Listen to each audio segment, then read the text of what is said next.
Hey guys, it is Wednesday evening, and I don't usually do videos this late. I usually just do them in the morning, but I'm just heading back home now. It's been a long day. Not so much with work. I mean, I'm used to my workload, but I had some things come up um, unexpectedly. I mean, you kind of expect it, but it's still unexpected with the timing, and it threw me for a little bit of a loop. So needless to say that the place that we've been living in, my landlord decided that they wanted to sell, and so they've given us like 45 days to either purchase the home ourselves or we gotta move. Um, and my wife loves this house, and I'm not sure if we can if I can work it out where we can purchase in 2 months. But I'm gonna try. I'm gonna try. I haven't given up. I haven't given up. But when you get that information, you're like all of a sudden, okay, I got to shift everything. And I'd already been working on some different things, with my credit and different thing, lenders and da da da. And it's amazing how those kind of phone calls will drain you. When you start calling lenders and realtors and talking to people about housing and if we got to move, what kind of house do we need? What are we looking for? Um, it's wow. I mean, and I had to catch myself because I was tired and I had to make some adjustments in my schedule today to even get a good portion of it done. But I still got more work to do tomorrow. And as I was talking to my clients this evening, which I was just saying that when things happen, when a Katrina situation comes at us unexpectedly, we have to be able to shift, to flex, to stretch, so we don't snap. And part of that is recognizing that this is some significant pressure. And I think the fatal mistake that a lot of us make is we try to do everything we were doing before plus the new stressor, you know and it's too much. It's too much for a person to do sober. I mean, I've got people who could do some crazy schedules on methamphetamines, yeah, or on coke, when they're doing their opiates, yeah, they can run a good 24 and not blink. I'm not saying that they'll do it well, but they keep going. But to do things sober with patience and common sense, thoroughly, patiently. I mean, it's exhausting. It's exhausting, and I think often our biggest problem is that we don't give ourselves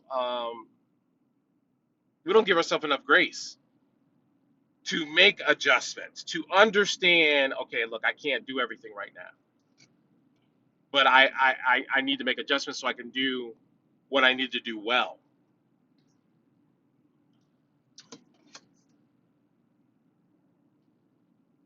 And after I did my phone calls and came back and talked to my wife, and you know, she was okay. She was just like, what, I really want the house, but if we can't get it, it's okay. We'll get something better. And that was the other thing, that I was explaining to some of my clients today. I was like, make sure you got a good team. Make sure that you have people in your circle that you can count on when it counts. And the only way you've got people you can count on when it counts is that you've tested them. You've spent time with them. You've worked with them in stressful situations before.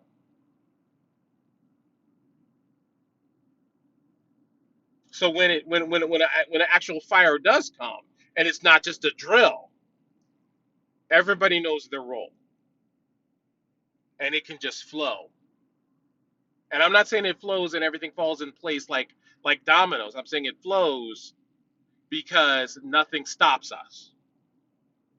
It can slow us down, it can disappoint, it can cause some stress and some pressure, but it doesn't stop. It doesn't stop the machine. It doesn't stop the team. It doesn't stop us moving forward. And I give all that credit to my friends. I mean, I had so many people. I mean, everybody I reached out to came at me with some good stuff. You know, everybody, and I appreciate that so very very much. And I know if I would have told more people, I would have gotten more help. But there was a point where I was getting too much information, and I needed to just take a step back and calm myself. you know, I mean, I got call this lender, and I'm like, okay, I can only roll with so many because part of me has to breathe and work with some things, and be patient because I'll get caught up in trying to get it all done right now, and I'll make a big mistake.